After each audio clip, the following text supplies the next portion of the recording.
সারা রাত চালটাকে ভিজিয়ে, চাল আর বিউলির ডাল সারা রাত একসঙ্গে ভিজিয়ে রেখেছিলাম, মিক্সারে বেটেছি, বেটে এই যে রেখেছি। এবার টক দই দিয়ে মাখিয়ে রাখবো।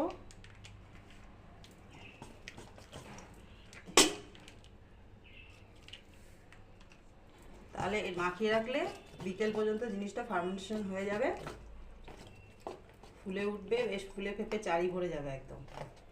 তারপরে এটা দিয়ে কিছুটা ধোসা করব, কয়েকটা ইডলি করব। আর সাম্বার ডাল ভিজিয়ে রেখেছি, আমার ছেলে পছন্দ করে। সাম্বার ডালে পটল দেবো ছোটো ছোটো করে, তোমরা দেখতে পাবা, কুমড়ো, পেঁপে, কাঁচা লঙ্কা, টমেটো, এই ছিল, এই দিয়েছে। এছাড়া বিন, গাজর সব তোমরা দিতে পারো।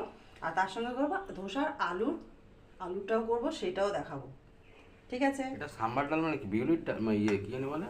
অহড়ের ডাল। রহড়ের ডাল আছে। হ্যাঁ, সাম্বার ডাল মানে অহড়ের ডাল দিয়ে সাম্বার ডাল করে।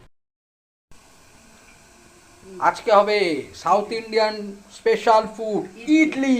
এই যে একটা একটা দিয়ে দিয়েছি আর বাটি, তার উপর আরেকটা বাটি বসালাম। এইটা কম দিয়েছি কেননা এইটার নিচে ওই গোলটা আছে, তো এর উপরে ঠেসে যায়, অসুবিধা হয়, তখন চ্যাপটা হয়ে যায়। আর এই যে একটা, এইবার এটা দিয়ে দেবো এরকম, এইটাই ফুলে উঁচু উঁচু সব হয়ে যাবে। এবার এইটা, এই যে গরম জলটা ফুটছে দেখো হাঁড়ির মধ্যে, হ্যাঁ, গরম জল। এর মধ্যে এটা বসিয়ে দেবো, বসিয়ে দিয়ে পুরো ঢাকা মিনিমাম 15 মিনিট।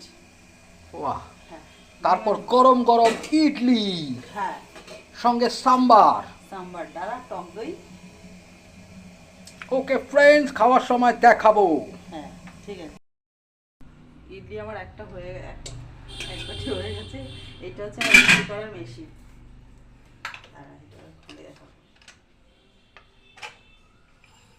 এটা নিচে চাপ লাগে তো ঠিক আছে। এবার তুলবো, দেখো এটা টক দই করেছিলাম। তাহলে কি আছে?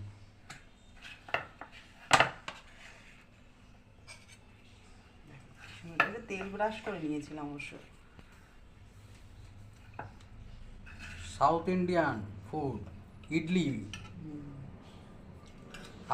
আজকের বিকালে ইডলি খাবো।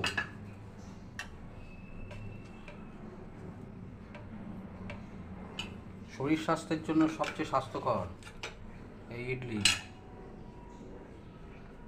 আর এটা হচ্ছে সাম্বার ডাল, তোমাদের বলেছিলাম করব, যা যা সবজি সব সবজি দিয়ে। আর এটা ধোসার আলু যেটা করে সেটা করি, তা ধোসাটা পরে করব, দেখাবো। আর এটা হচ্ছে কি করব, নারকেল আমার বাড়ন্ত হয়ে গেছে, তাই একটু টক দই দিয়ে, চিনি দিয়ে আর একটু নুন দিয়ে চাটনি করে রেখেছি।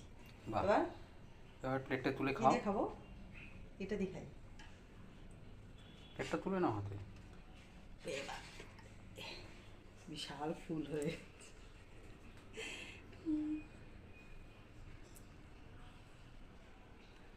দেখো বন্ধুরা কত সুন্দর হয়েছে। একটু ভেঙে দেখাও। সেদ্ধটা স্টিমে সেদ্ধ হয়েছে, কত সুন্দর দেখো।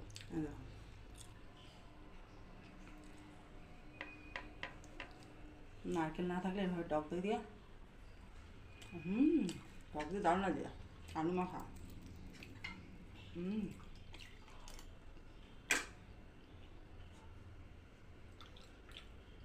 দারুণ হয়েছে। আমি এরকম করেই থাকি গরম